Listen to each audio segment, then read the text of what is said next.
Ako ovo ne napravite na vrijeme, tikvice će rasti, ali bez pravih plodova i ozbiljnog uroda. To se najčešće shvati tek kasnije, kada je već prekasno i biljka više nema snage razviti velike i zdrave tikvice. Tada mnogi pokušavaju spasiti stvar s više gnojiva ili češćim zalijevanjem, ali problem je zapravo dublji jer tlo nije dovoljno aktivno i biljka ne može iskoristiti ono što joj dajete. Postoji jednostavan način kako to promijeniti i potaknuti biljku da krene rasti puno snažnije, jer ova kombinacija djeluje i na korijen i na tlo, što je upravo ono što tikvicama treba u ključnim fazama rasta. I tu većina pogriješi jer rade jednu stvar potpuno krivo, a ni ne znaju. Sve počinje s jednim vrlo jednostavnim sastojkom koji mnogi već imaju kod kuće, a to je riža. Sameljite je u prah kako bi se brže razgradila. Ali ono što malo ljudi zna da riža ne djeluje odmah. Ona postupno otpušta hranjive tvari i time stvara stabilan izvor hrane za biljku kroz dulje vrijeme.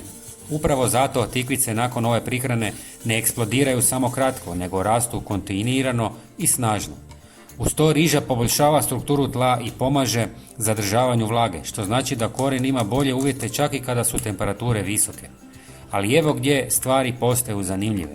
Jedan sastojak doslovno ubrzava cijeli proces. Dodajte 1 žlicu koprive. Kopriva je izuzetno bogata dušikom, ali i drugim važnim mineralima koji potiču rast i razvoj biljke. No ključ je u tome što ona ne hrani samo biljku, nego i mikroorganizme u tlu. Kada se to aktivira, tikvice počinju puno učinkovitije usvajati hranjive tvari i zato izgledaju tamnije, jače i otpornije. Mnogi ljudi koriste koprivu, ali ne vide puni efekt jer je ne kombiniraju na pravi način. Upravo ovdje se stvara razlika između prosječnog i vrhunskog rezultata. I sad dolazi sastojak koji je najvažniji za zaštitu. Dodajte malo češnjaka u prahu.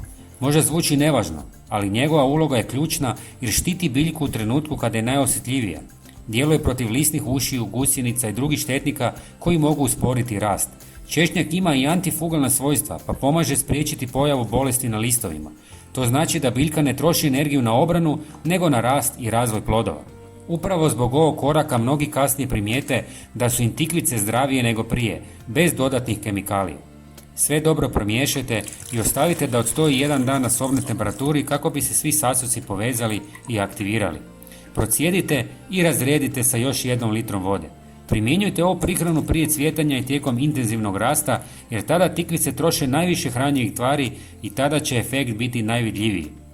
Kada počnu dolaziti plodovi, bit ćete iznenađeni.